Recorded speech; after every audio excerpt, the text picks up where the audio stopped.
very good evening to you and welcome to Politics 101, our first edition for this week, our Monday edition, coming out of the weekend. And I know on the weekend we all try to do something uh, at the personal level, something at the level of the family, and ready for a brand new week. But politics never sleep. Politics never sleep. The PPP was on the rampage at Babu John on the weekend. So politics never sleep. And they were not sleeping. And of course, we were not sleeping. Good evening and welcome to Politics 101. Good evening. Good evening to you if you are joining us from Georgetown, Guyana.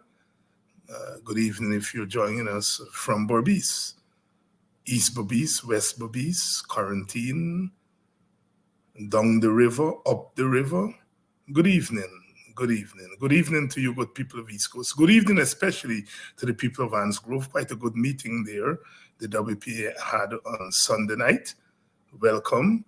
Welcome and good evening to the people of Anns Grove. Anns Grove, good evening to you and welcome to Politics 101. To the good people of Victoria, where the PPP descended with their entourage and they busting people to Victoria and all of that stuff. Welcome to Politics 101. Some of you who are joining us from London. Regana is joining us from London. Good night to you. Good night to you in London. As I said, good evening to the people of the East Coast, especially the people of Anns Grove and Victoria.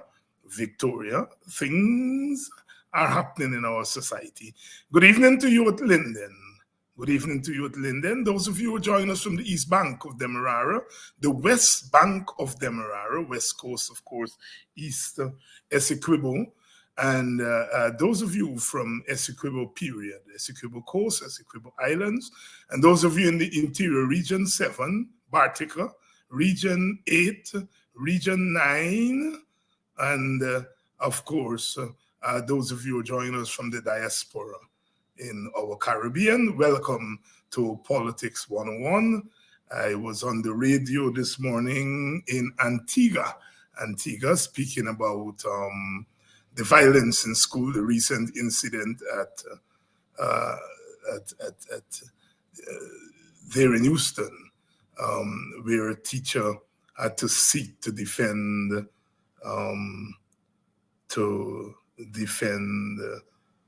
himself with a cutlass, and it's made the news in the Caribbean. And I was on radio in Antigua this morning talking about that. Good evening to those of you joining us from Antigua and Barbuda.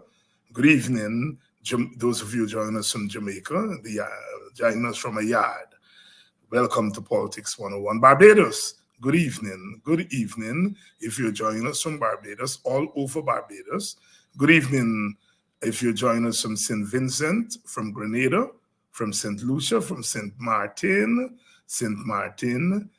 Good evening. And all you wonderful Guyanese who are joining us from Paramaribo, Suriname, or wherever you are in Suriname, French Guyana, welcome. Welcome to Politics 101. And you're joining us from the United States of America, Canada. Please welcome to Politics 101. Those of you joining us from New York, whether you're in Queens or the Bronx or Brooklyn, welcome to Politics 101. Those of you joining us from Harlem, we always tend to forget Harlem. Lots of our people settled there, going all the way back to the Harlem Renaissance. About 100 years ago. Speaking about the Harlem Renaissance, it's coming up to 100 years of the Harlem Renaissance, starting in the 1920s, when Black artists inspired a renaissance in America, renaissance among African Americans, but in America in general, and it's called the Harlem Renaissance, was home to lots of creative energies coming out of the African American community, and lots of West Indians were part of the Harlem Renaissance. Lots of West Indian artists were part of Renaissance. Our own Waldron, I think it's Eric Waldron, was very much part of the Harlem Renaissance. Jamaica's Claude McKay, Alien Lonk, lots of people in the Harlem Renaissance with West Indian roots. And it's 100 years. Harlem was home to lots of West Indians who went there in the early part of the 20th century. Up until the mid-20th century, they were there. Good evening to you. Good evening to you for joining us from Canada, Toronto, Ontario, or if you are in other parts of Canada, welcome to Politics 101. And of course, good night if you are joining us from Europe. We know that lots of us are joining from the United Kingdom, whether you call it the UK or Great Britain, or you refer to it as simply old Mother England.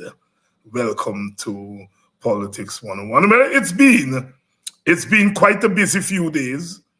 When we left on Friday night, we were digesting the press conference that was given by Mr. Barrow Jack Dio, and then that was the preview for what was to come at Babujan on the weekend, where they were commemorating the birth anniversary of Dr. Cheddy Jagan and Mistress Jagan.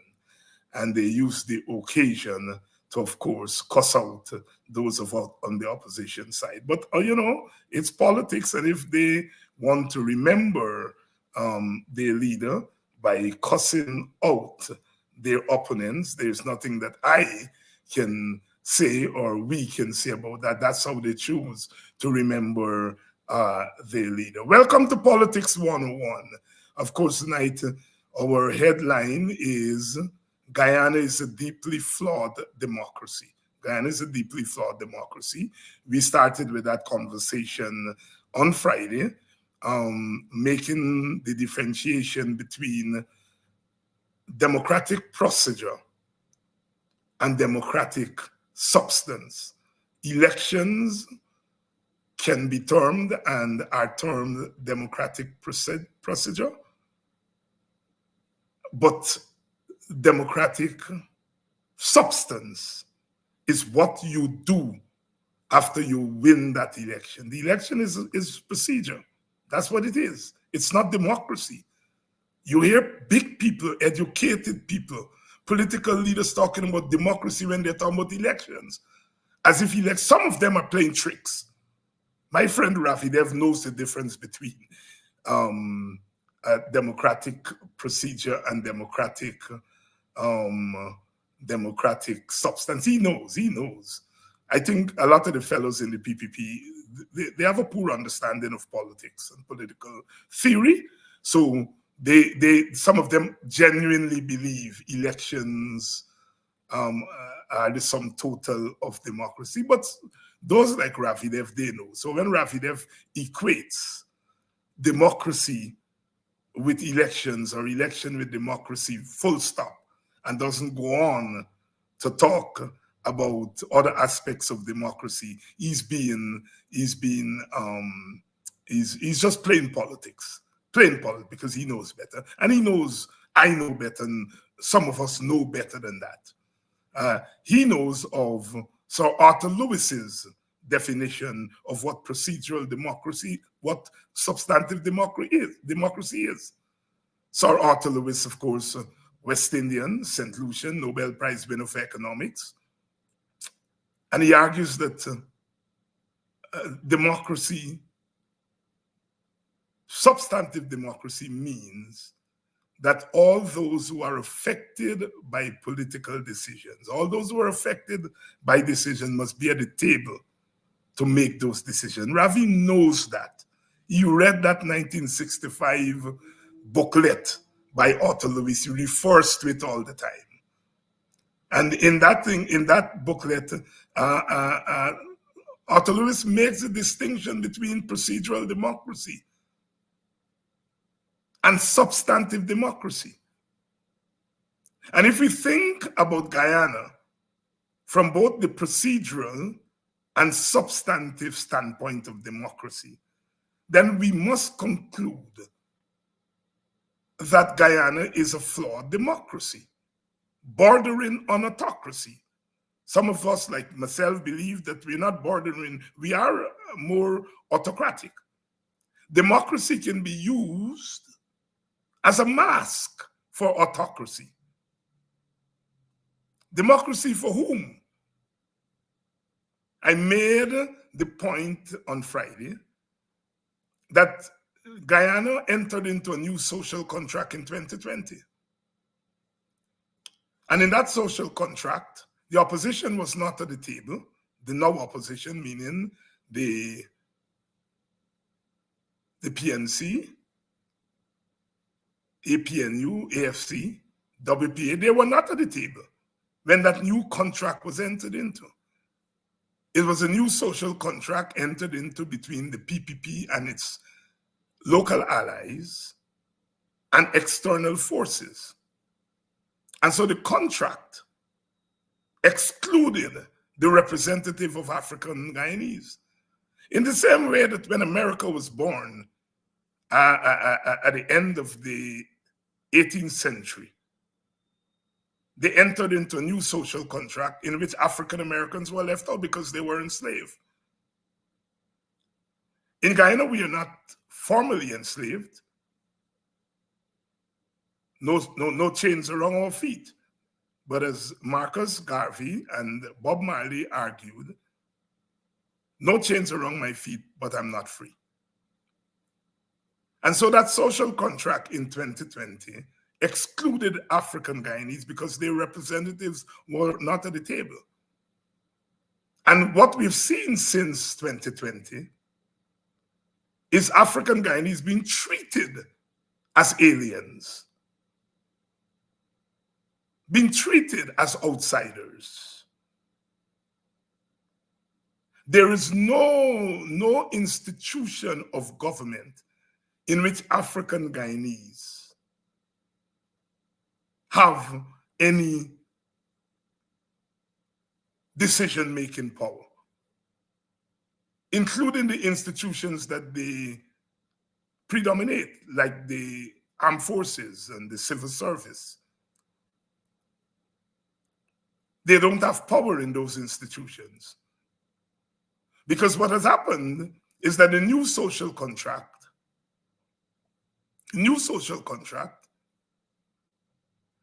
means that every inch of political space has been taken up by the PPP. The winner-take-all system grants political space to the winner.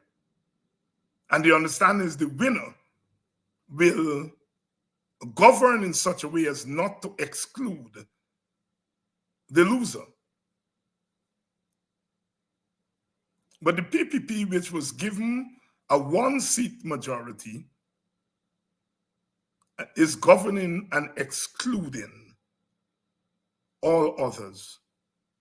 So the parliament, which is supposed to be a place where there is some form of inclusion, the parliament has been turned into an authoritarian, dictatorial institution.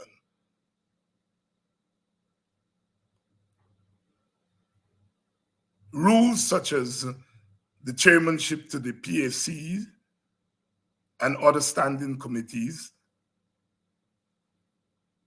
they've now changed those rules. So you can't get a quorum. The committees which are chaired by the opposition in parliament, there's no quorum. No wonder people are berating our parliamentarians and asking, what are you all doing there? No ounce of, not an inch of political space. Not an inch of political space.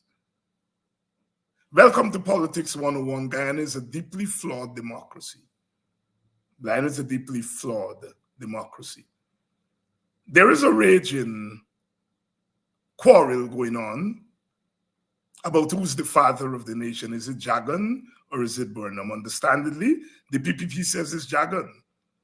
The PNC says it's Burnham. I don't get into that father of the nation thing. The East Indians, Indian Guyanese, of course.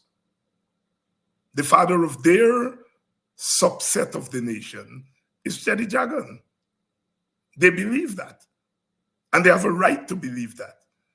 And the African subset of the population believes that Burnham is the father of their nation. It is when both sides try to claim the entire Guyana as their nation and impose their father on the nation, that's where they get into trouble. That's where they get into trouble. But we have to understand that Guyana is not yet a fully formed nation. It's a pre-nation, 2 pre-nations, and maybe 3, with the Amerindians now sensing their value. So we are pre-nations. And East Indians have a right to decide who their father is, and Black people have a right to decide who their father is. As I said, the problem is when they want to impose their father on the other side. And that is precisely what the PPP is attempting to do at this moment. You see, Burnham was 100 years old last month. And some of us pleaded with our Indian Guyanese brothers and sisters. You can criticize Burnham, but give him his due. Give him his due. They refused. They refused to give Burnham his due. All of them said Burnham was a dictator, full stop. Not realizing 1 month from they're now going to be celebrating Jagan. And they would want PNC and Black people to treat Jagan fairly. You didn't treat Black people leader last month fairly, and this month you want them to treat your leader fairly. It's not going to happen. And that is the thing, I think, with some of the political commentators. They're so shallow, some of them, intentionally, and some of them are shallow, period, that their lack of understanding of even what's happening in front of them. If you cannot analyze Burnham based on his strengths and his weakness, why do you want the other side to analyze Jagan based on his strengths and his weaknesses, or on his strengths alone? So when Jagdio is cussing Hamilton Green, he forgot, or intentionally forgetting and plain forgetting, that last month they weren't talking about Burnham in a broad way. So why should Hamilton Green talk about Jagan in a broad way? This is the problem with these political people when they have power in their hand. They just believe the rest of us are so stupid. So stupid. They're so stupid to believe that people don't understand what's going on. Let me say this for the record. Let me say this for the record. I think Chedi Jagan made a tremendous contribution to Guyana. And whether we are East Indians or Africans, we should acknowledge that. Did Chedi Jagan make political mistakes? All politicians do and did. But in this hour, when we are celebrating him, should we begin with his weaknesses? No. We should begin with his strengths. And nobody can say that you can write the history of this country and not recognize that Chedi Jagan played an important role. Yes, he was East Indian. Yes, he was head of the East Indian Party. Yes, he played the race politics, or the race politics played him. Yet at the end of the day, we have to recognize that the brother played an important role. So did Burnham. So did Guyana. So did Rodney. So did Hoyt. So did Mr. Jagan. They played pivotal roles. You don't have to agree with their politics. But we have to have the courage to say that they played important roles, and Jagan played an important role. You don't have to embrace Jagan's party.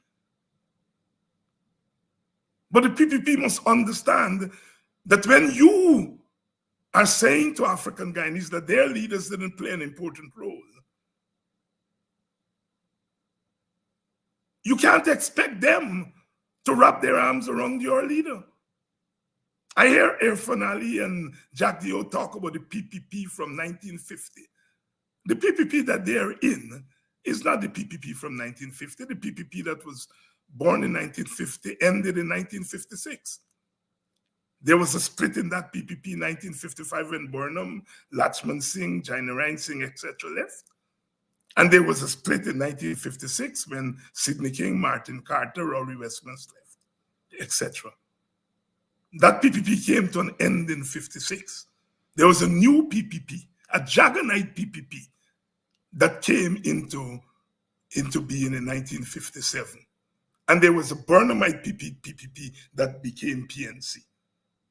So the PPP from 57 is not the same PPP from 1950, and they must stop talking about it like that. The PPP from 50 to 57 included Burnham, included Jagan, included Guyana, included Martin Carter, included Rory Westmans, Jane Phillips Gay. It included all of those people, Ashton Chase. And most of them left in 1955, 56. And from 56, what we had was the Jaganite PPP. And the Jaganite PPP ended when they came back to power in 1992. Dr. Jagan and Mr. Jagan were part of that regime, but it was no longer the Jaganite PPP of 57 to 92. From 1992, it's a new PPP. A PPP that doesn't resemble the earlier two PPPs. Doesn't resemble the PPP in ideology. One thing has been constant from 1957 is the appeal to Indian sentiments. And so be it. Acknowledge that. Once you appeal to Indian sentiments, you have to figure out how you're going to balance that with governing the country. Are you going to govern the country based on Indian domination? Or are you going to balance the country based on Indian support, but multiracial practice? And to do that balance is not easy. And the PPP has made a mess of it. Indian domination for the PPP meant simply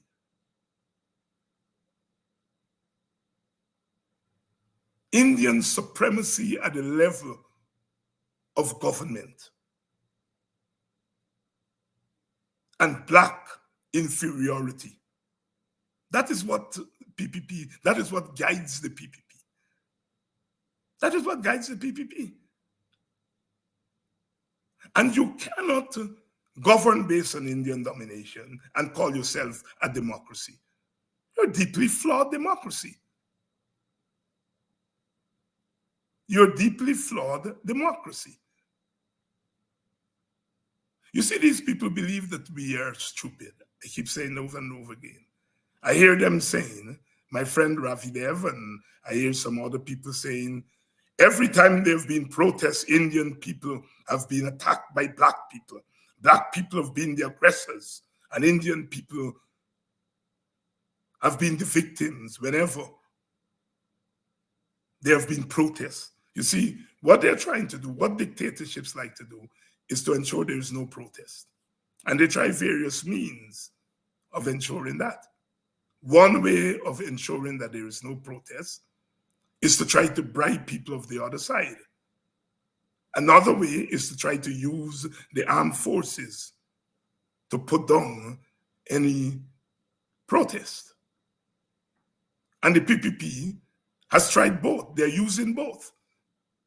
They're bribing a handful of Black people, and they're using the police force, mainly using the police force to drive fear into the African community and shut down protests. And so they're saying, we have to shut down protests because whenever these people protest, Indian people get hurt. It's a very untrue statement. In 1961, if you go back to the protests from 61, ethnic conflict from 61 and protest. 61, Indian people were the aggressors. 62 and 63, Africans. 64, Indians. When the British imposed proportional representation, Jagan came back and urged Indian people to rebel.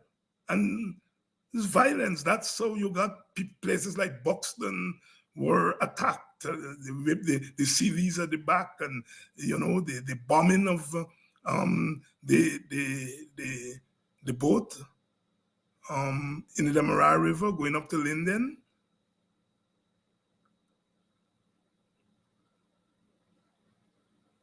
And then after the 1973 election, again, the PPP called for civil disobedience and non-cooperation. Large protest. But then they skip history because it will make them look bad. In 1974, when Walter Rodney came back to this country, Askria held protests. Not a single Indian was touched. In 1979-80, the Walter Rodney Civil Rebellion, not a single Indian was touched. In 1983, we had what was called the Food Rebellions, protests all over the place against food shortage. Not a single Indian was touched. In 1989, big strikes all over the place against OIT's economic recovery program. Not a single Indian was touched.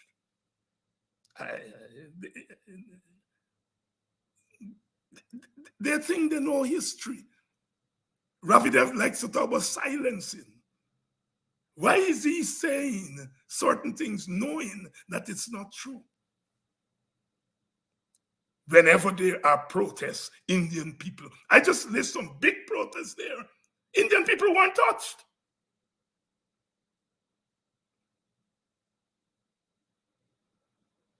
The PPP had a 185-day strike in 1977. No Indian was touched, no Africans were touched. The teachers had big strike in 1977-78 on the quarantine. There was no ethnic violence. No ethnic group was singled out. We come to the 1997 election, and in the aftermath of the 1997 election, there were protests, and Indians were beaten and taken advantage of in Georgetown. But in 2011, after the 2011 election, APNU was on the streets for almost 2 months. Not a single Indian was touched. I wasn't part of those marches. Indians would come out on the bridge in Georgetown, come out of their gate and watch us as we march. Not one Indian was touched. The violence emanating from Buxton, Indians were killed, were beaten and killed at the beginning of that thing by the gunmen in Buxton. And within a year, Africans were being killed by the PPP phantoms. They always talk about boxing as though it was a one-sided thing. It is recorded that over 400 young men, black men, were killed.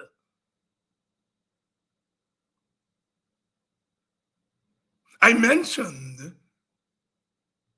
the 2011 protests after that election, and APNU protested. Not a single Indian was touched. I come to 2020, March 6th. There were widespread protests by PPP supporters, mainly Indians. Blacks were beaten. Black children were stoned. Black policemen were beaten, and policewomen.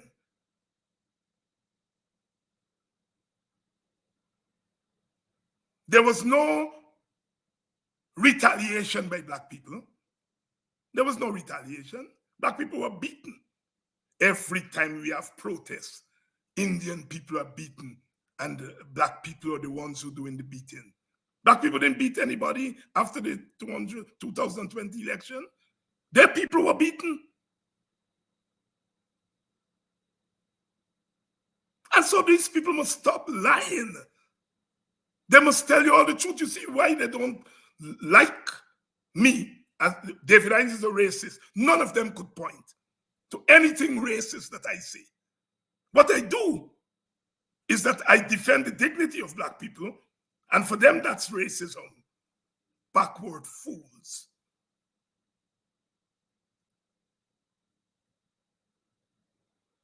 A set of hypocrites. When the PPP and one of their leaders, now Vice President Jack Dio, is heard on tape talking about how the soldiers, army would kick down your door. Isn't that incitement against the army and police? When Ogunse talk about the people in the army and the police are our kith and kin, they want to jail him. But when they jail him, they got to jail the vice president who said the police and the army would kick your door down. If Ogunse is inciting, Jack Dio is inciting too.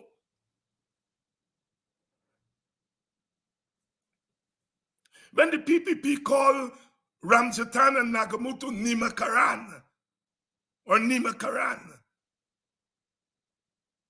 when they engage in race baiting and racism, when David Hinds say that the young lady who threw Ogunse on the bus is a slave catcher, David Hinds is being racist and he should be put in jail. Well, I don't want to share a cell with those who call Nagamutu and Nimakaran. I want to share the jail with them. When you are putting me in jail for calling Gita slave catcher, put them who call Nagamutu and Ramjatan Nimakaran. Let all we go to jail together. When you are putting Ogunse in jail, put Jack Dio with it. Not in the same cell. Wow. Let me drink a little water. Drink water and mind my own business. That's what the soca song said. These people are so hypocritical, and they want to silence people like me because they know that I know the story good.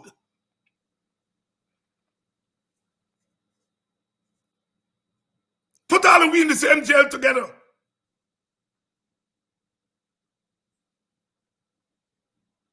If I can call somebody a slave catcher, you can call them Nimakaran.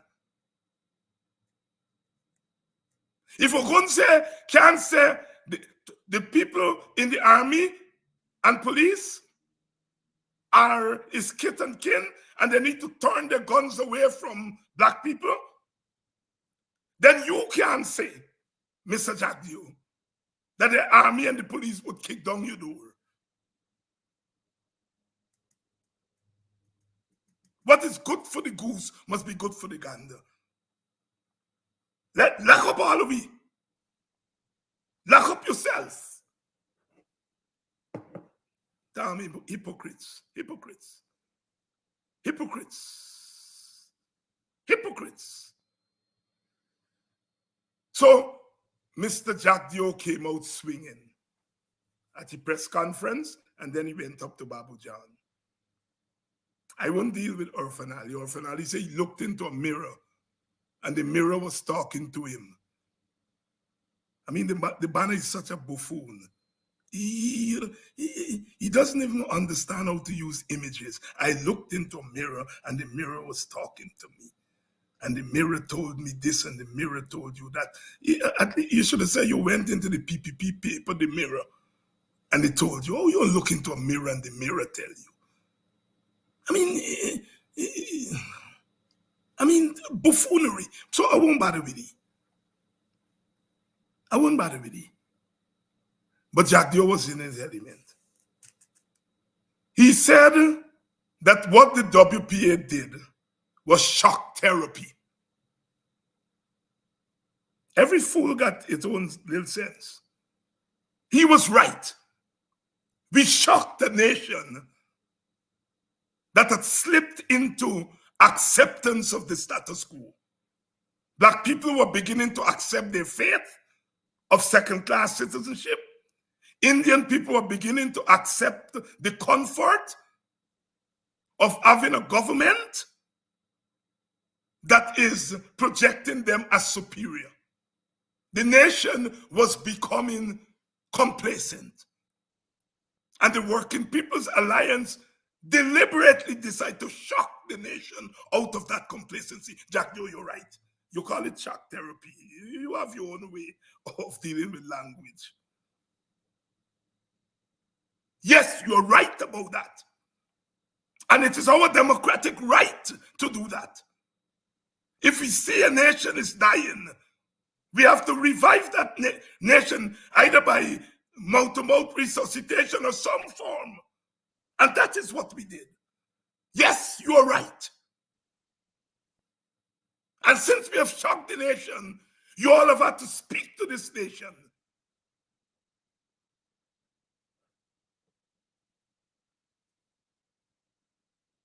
All of a sudden, you all running 11, you all playing cricket now.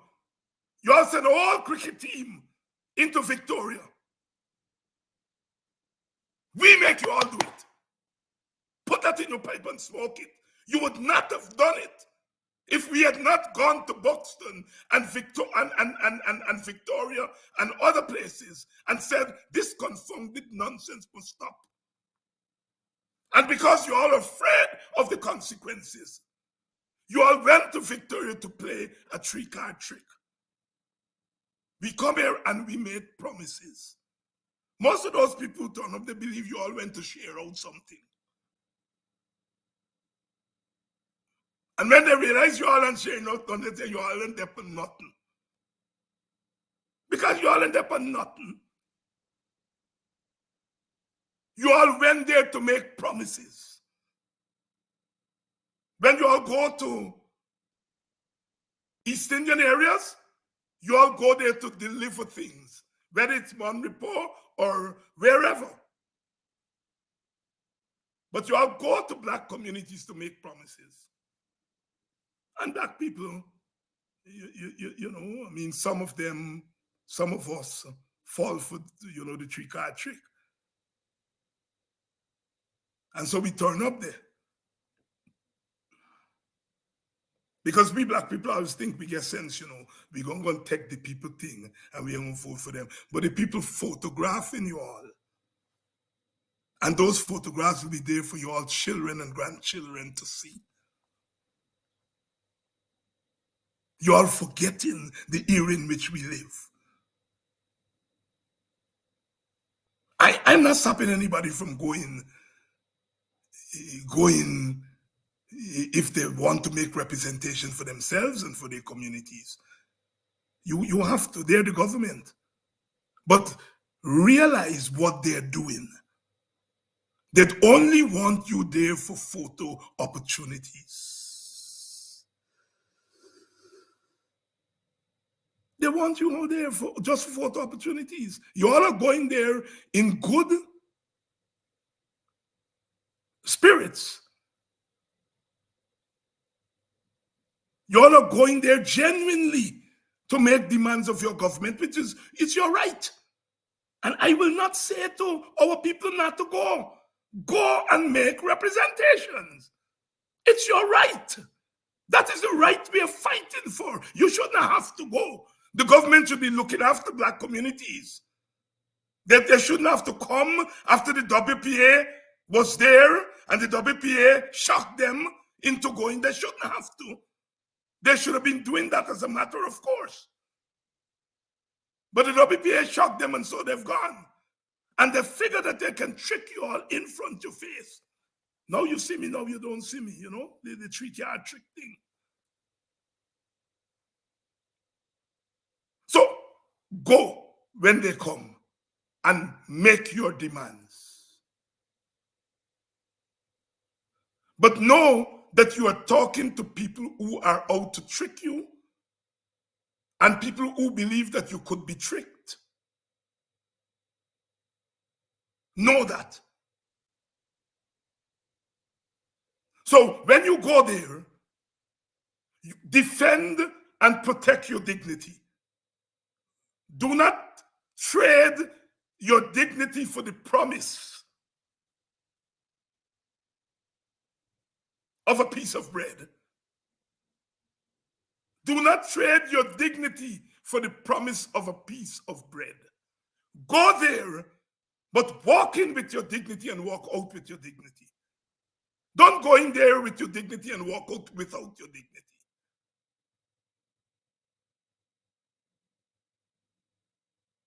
So I have a slight disagreement with some on our side who believe that people should not go and make demands at these outreaches. That's what we fought for.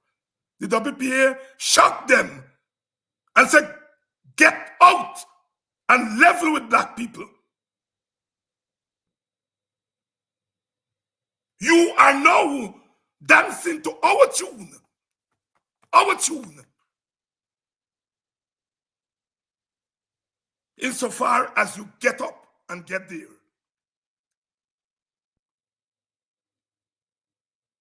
But black people, do not sell your dignity for the promise of a piece of bread.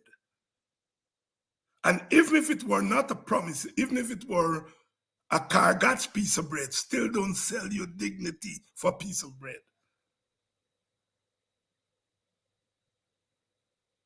I want them to do more outreaches. Go to Buxton next week. Go to Golden Grove and Haslington the next week. Go to Anns Grove where we were last night. I want you all to go.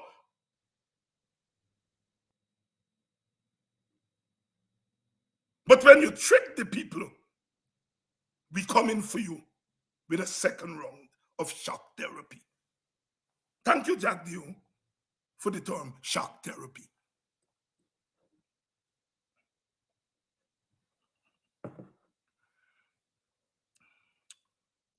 Look how Jack Dio go on at that press conference. Libel me, libel Aubrey Norton, libel opposition people. And yet some of our people, when Ogunse spoke, they say Ogunse went too far. Look how far Jack Dio gone.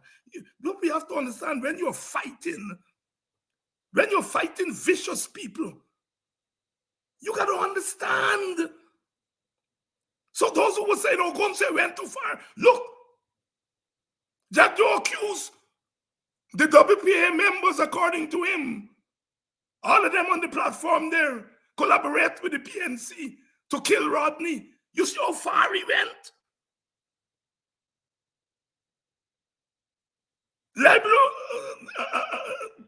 Aubrey Norton said, Aubrey Norton get a brother who joined them. You all see how far? So when we trying to play nice, Ogunse went too far. And I'm not criticizing Brother Aubrey because I am happy with Brother Aubrey's statement.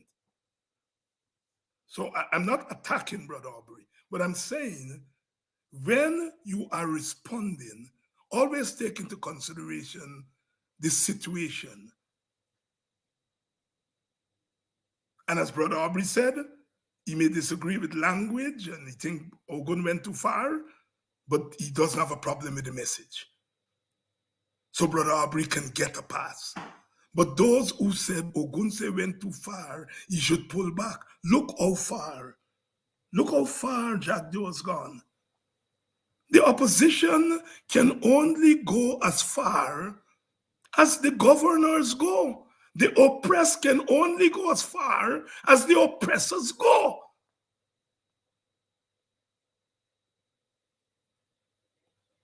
Look how that man gone. Said the most outlandish things about us. Because Jack Dio realizes that he now has a fight on his hand. That the PPP now have a fight on their hands. There are some people in this society who are prepared to take their lead and to put themselves up as sacrifice so that Black people can breathe again in Guyana. He realizes that. And he came out swinging. He's a fighter. He's a fighter. Orphanali and them were begging and crying and begging the police and Jack Dio too. Begging the police to back in. These people should have been charged since the thing happened. You're begging the police for backings. The same police and army that you were cussing a couple of years ago. So you're a fighter, but you're also a coward, because a coward fights. He doesn't ask for backing. Ogun wasn't asking for backing. Ogun said, all he was saying to the army, turn your gun away from your people. But at least Jack Dio understands what has happened in the Guyanese society in the last couple of weeks. And he has decided he would fight back. And so let's get it on, Mr. Jack Dio. If you want to fight back, let's fight. Let's fight. Don't ask the police to back in. Fight like a man, as your friend from St. Vincent said the other day during the election. We go straight in Guyana. Either with you or without you. You've made it clear. You don't want to join with we because we don't have shared values. You made that very clear. We have always said that we believe that we got to come together to develop our country together. You say, no. The country can only develop by the PPP. You're slamming the door of unity and diversity in our face. I hear our friend talk about the only value we have is diversity. Well, if the only value, why not a diverse government? Your vice president said you all don't want that. I hear they talk about Granger and power sharing. Let the record be straight. When Granger got power, he held out the olive branch to the PPP to let's talk about how you all can join this government and have a power sharing government. He did. They don't say anything about that. He did. And he appointed Moses Nagamutu, and the PPP said they're not dealing with Moses Nagamutu. They shut it down. Now, should Granger have called their bluff and named somebody else and let them say that other person is not acceptable? I think he should have done that. But in fairness to him, he held out the olive branch and asked them to join a joint government and appointed Nagamutu. And they shut the door by saying they're not dealing with Nagamutu because he's a Nima Karan. And I thought that Granger should have said, all right, you don't want Nagamutu, I'm going to give you Hamilton Green. And I'm sure they would have said they didn't want Hamilton Green. Granger should have called their bluff But in fairness, Granger held out the olive branch. The PPP closed it. We are holding out the olive branch now. The WP at every meeting is saying that we believe there must be a political solution in the form of shared government. Shared government. And you have shut the door on that again. We don't have shared values, so said. So how do we have one Guyana without shared values? Wouldn't the best one Guyana be a one Guyana government? Where Black people can see their representatives, Amerindian people can see their representatives, and Indian people can see their representatives at the table? Wouldn't it be nice to have an outreach of 11 ministers that include PNC/opposition ministers and PPP ministers? But no, you don't want a one Guyana of equitable distribution of power. You want a mouth one Guyana. I'm going to expose you all every night. Expose you all. Because you all think Black people stupid and you all can throw anything. I challenge you all. Let us have a one Guyana government. Let's have a one Guyana government. That when you all go to Victoria, they can see Prime Minister Phillips and they can see Aubrey Norton and maybe a David Hines and maybe a Kemra Ramjatan. Wouldn't that be a beautiful one Guyana? Wouldn't it be beautiful if the leader of the WPA, the leader of the PPP, the leader of the PNC, and the leader of the AFC can sit down and determine how that oil money that all of our ethnic groups work for, from the Middle Passage to the present? Wouldn't it be beautiful for those four leaders to sit down with an Amerindian leader and determine how that money would be spent? That is what one Guyana should mean. Amerindians can't count on Schumann. He put on his red shirt and he went to Babujan on Sunday. And Jack Dio, welcome in. I'm glad to see you are in red, Mr. Schumann.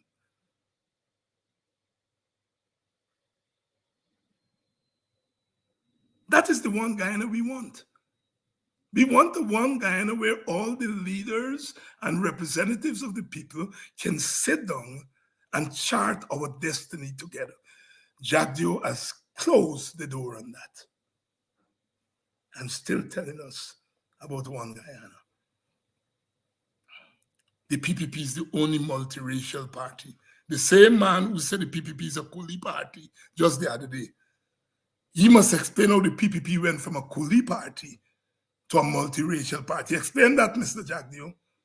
Explain that. We're waiting for explanation. You say it's a coolie party, not me. And now when it suits you, when you trick a few Negroes to go put on a red shirt and go at Babujan, you trick them. And they go there smiling, some of them broad like manatee. And the picture getting taken out. You trick them into going there. You're saying multiracial.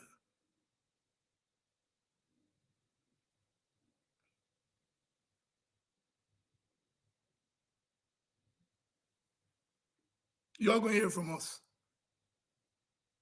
I welcome Aubrey Norton's response to you on Friday and over the weekend on Saturday. That's the fight we want to see from our leaders. Some people don't want to go forward.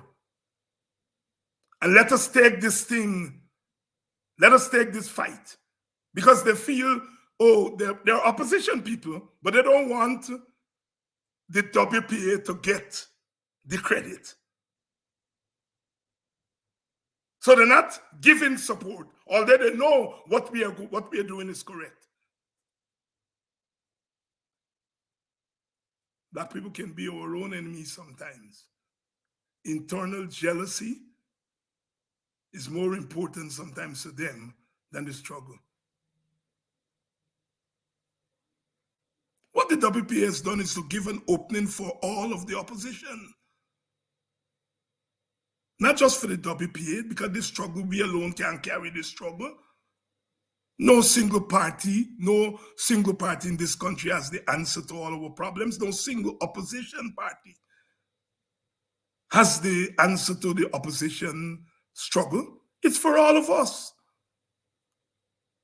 But some of you all decided you're all not going to show your all face. I'm not even bothering to ask some opposition MPs to come on this show because they're going to say they don't want to associate with me. Some of them are saying that quietly.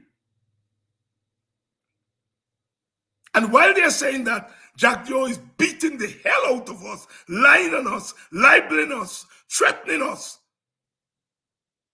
And I don't want to apologize. I don't want to appear with David Hines. I don't want to appear on David Hines' show. Tomorrow night, Brother Ganesh is going to be on. He and I spoke. We didn't get to speak very long because I was very busy. But I've invited him and he has accepted to come on tomorrow night. And if he does come on, whatever you think about him, it will show courage.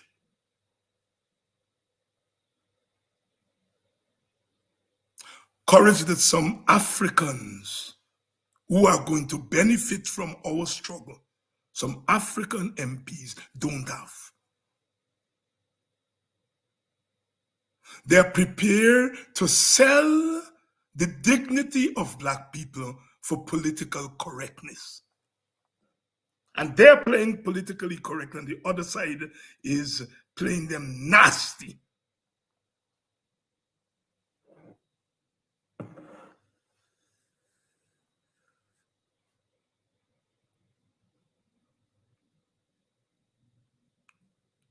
So the court said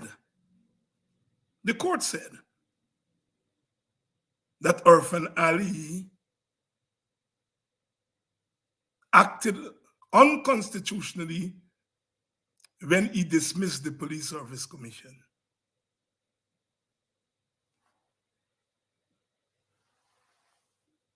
The court said that.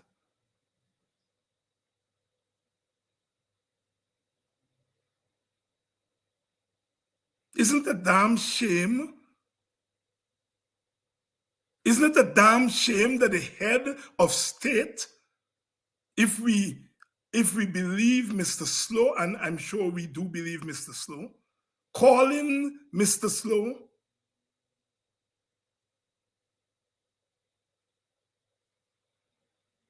to tell Mr. Slow who must be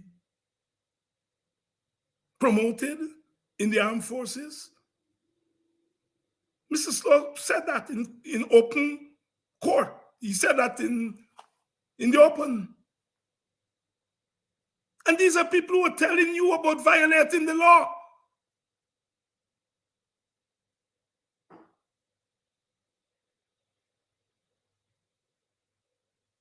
In democratic politics, such a leader in a real democracy, such a leader would be gone, would resign. Nobody should have to call on him. But these people have no shame. No shame. They went to Babu John to commemorate a great leader, Dr. Chedi Jagan. And they, in Dr. Jagan's name, in the presence of his daughter, they spent 99% of their speeches cursing the opposition in Jagan's name. I wouldn't say Jagan is turning in his grave because I don't believe in that stupidness. But the Jagonites who were sitting there, Donald and Clement and them, I want to know how they feel. They couldn't talk about Jagan's philosophy. They couldn't talk about Jagan's praxis because they don't know it. They don't care about it. Jagan is the father of the nation. That's cheap talk. Talk about Jagan's praxis. Talk about Jagan's ideology. Talk about what made Jagan act in the way he acted. Talk about his views on imperialism, on his views on the working class. I think it's often said, Jagan struggled for the working class not to remain the working class and dedicate himself for the working class to live itself. Jagan struggled with the working class for the working class come bourgeoisie like he. So he was damn right.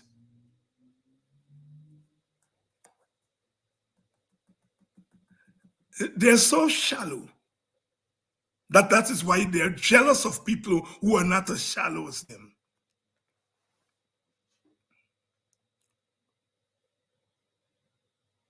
Couldn't speak about Jagan.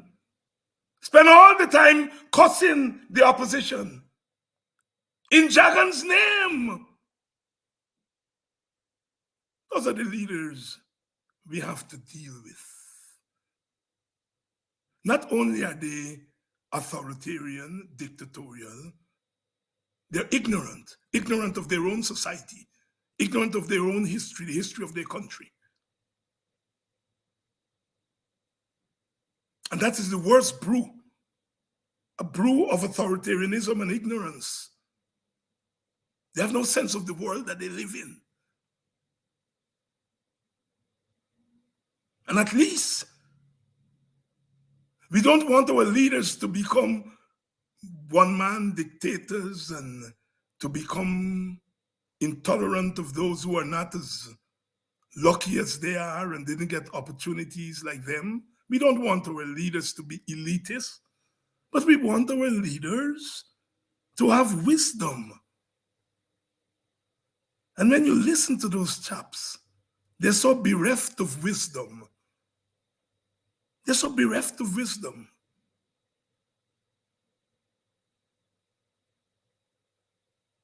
But one thing they've recognized is that we are inspiring our people to stand up and fight, real fight. For 3 years, we have spent our time enumerating all the wrong things they've done. Bob Marley says, now you see the light, you got to stand up for your rights. We know about all the bad things they've done, and we're going to continue to talk about them. But we're going to talk about them in a different environment when we fight. I said to them, next week, you all went to Victoria? I'm telling you all no. You all go to Buxton next week. Find your asses in Buxton or Ansgrove or Golden Grove. That's where you should go. And we're going to make you go. Because we're running things now. You are going to respond to our drums. You get African drum at Babu Jan. You all get time with African drum? Is we making you all putting on this facade of diversity? We know it's a facade, but we are making you all act, including act stupid.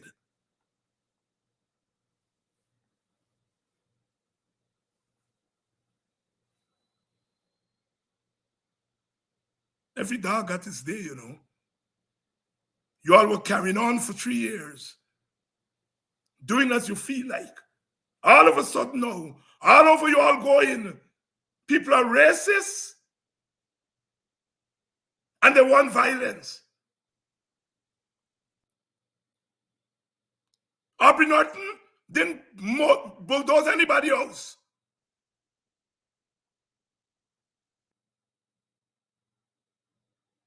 Arbidon didn't say he bulldozed people out to show that he's strong or not to look weak.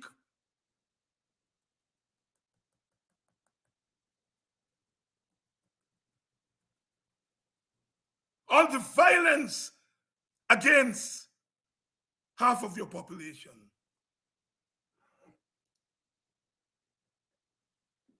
My brother, Ralph Ramkaran, had a good article, but he said, our complaints about African marginalization are not genuine.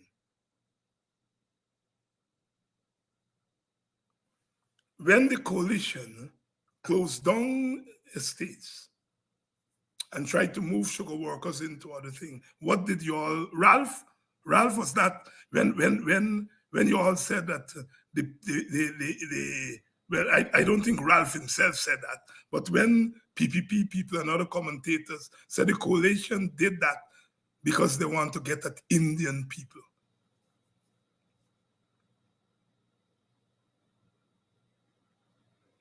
That was genuine, right? They're talking about weaponize. Orphan, learn a new word now, weaponize. They're weaponizing race. Orphan, you all weaponize the closing of those sugar estates. You all racialize it and weaponize it. You all racialize it and weaponize it. And now you all are telling us we are racializing Black suffering. And it's wrong. Hypocrites.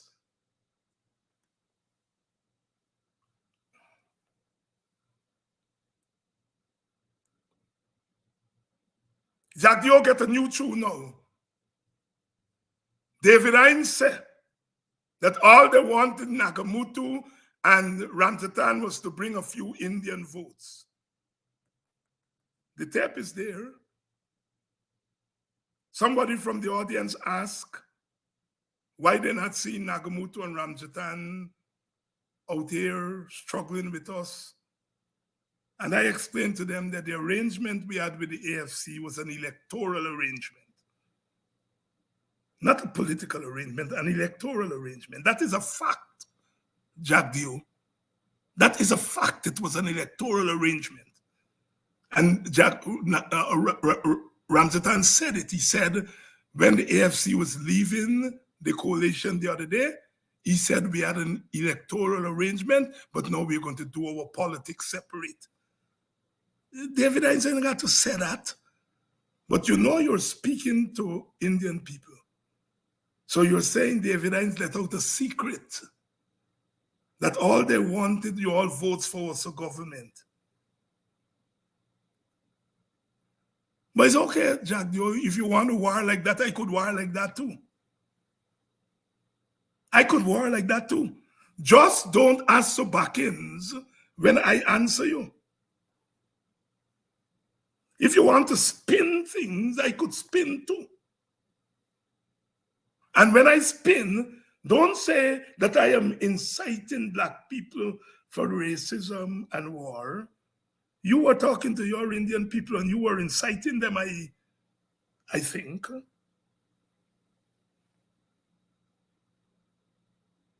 You didn't hold back when you tell them they must chase Granger, the president, they must chase Nagamutu, the prime minister. You weren't inciting them, by Jack Dio. You weren't inciting them. I ain't asked Black people to chase you yet, you know. I ain't asked them to chase you. All I said is civil disobedience. I ain't asked them to chase you and walk behind you. You asked them to walk behind Black leaders and opposition and then government leaders. I ain't come there yet. But if you tickle me, go whine. Because I'm reading from your playbook. Your playbook. Chase them, chase Granger, because they will be illegal. You are in government. You are in government based on an installation. The Americans said that. You're installed, and they got to know because they were part of the installation at the level of the Secretary of State, not at the level of some quisling. You're installed. You are the same government like the Granger government, as you say, after the no confidence vote. After the no confidence vote, the Granger government was a legal government. A legal government. You are a legal government, but you're installed. You were installed. When you pelt in stone, know your own story. But I'm telling people to chase you. I'm telling you, go to the village. Go to my village tomorrow and hold your outreach. I'm inviting you. But know that when we bark, you got to get in line. When we held a protest in Buxton last year, you come in there and hold one at the next side of the village. Last week we went to Victoria. This week you going to Victoria. When we bark, as it must be. You see, you don't want us to bark. We're not playing you like a violin, although we're not a people of violin players, but we're playing you like a sweet African drum. You're getting played. Go and mow down some houses. Go to Pizza Hall and mow down some houses. I challenge you, Ali and Jack Dew. Send the police to go and kill another or in Boston tonight. I challenge you. Spit in another black woman's face. I challenge you.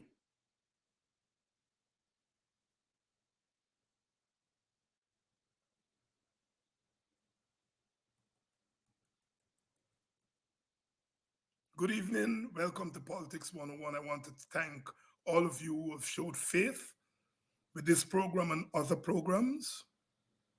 Without these programs, I don't know where we would have been. I don't know where we would have been. But you all have stayed with us. These programs would not be where they are without you all. I want to thank. I want to thank you all for just being here. I want to thank you all for those of you all who have given your support, material support and moral support. I want to thank many of you for all the wonderful calls after Friday night program, the voicemail, voice notes, and so on that I've received. I don't have a personal secretary, so I have to do all of this myself, and I can't answer all the mails that I get. And I want to apologize. I can't answer all the requests that I get for people to talk to me for 5 minutes and so. I would love to do it. But bear with me if I don't get to you, but know that I appreciate it all. Know that we in the WPA are very thankful for the solidarity that you all have shown to us. I want to say thank you. Thank you. Parties by themselves don't win a struggle. The struggle is won by the people. Leadership is important, and people will know when leadership touches them.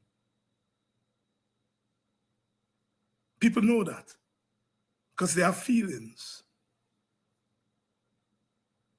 They have feelings. They're human beings. They're human beings. To our Indian Guyanese brothers and sisters, I want to say that you all are equally important to this struggle. We understand because of our politics where you stand and why you can act in a certain way. We understand that. Our struggle is not aimed at Indian people. We're not that daft and stupid Indian people don't, the ordinary Indian woman or man in the community don't make policies. The Indian woman or man don't tell the government go and bulldoze people home in Mocha. No, the ordinary Indian woman and man and boy and girl, you are sufferers like us too.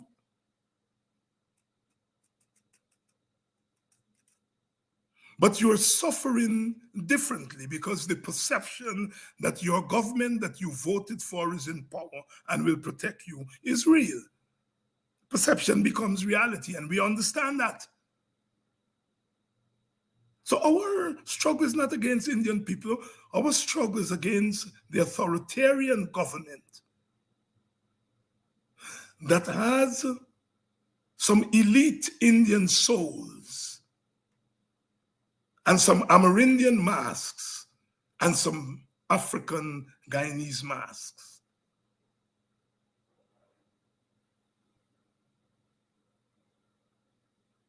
I have been extremely patient with people who are selling out their own people.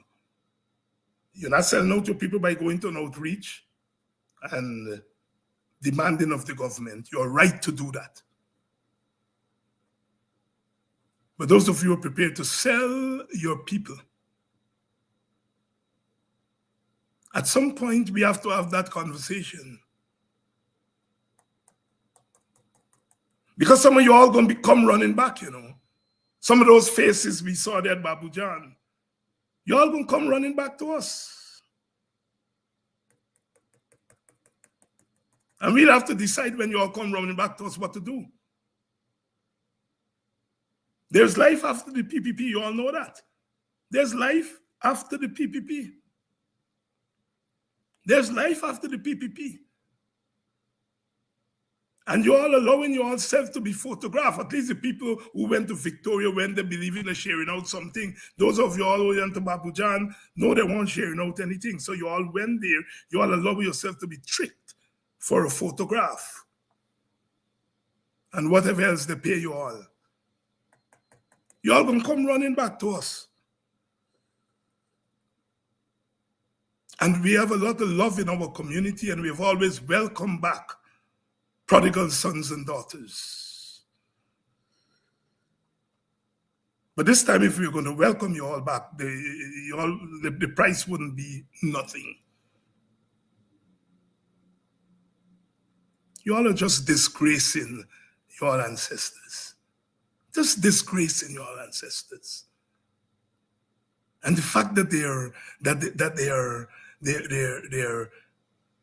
preying on women, the same women who they kneel down on, get the police kneeling down on their back, the same women who they spit in their face, they're targeting you all.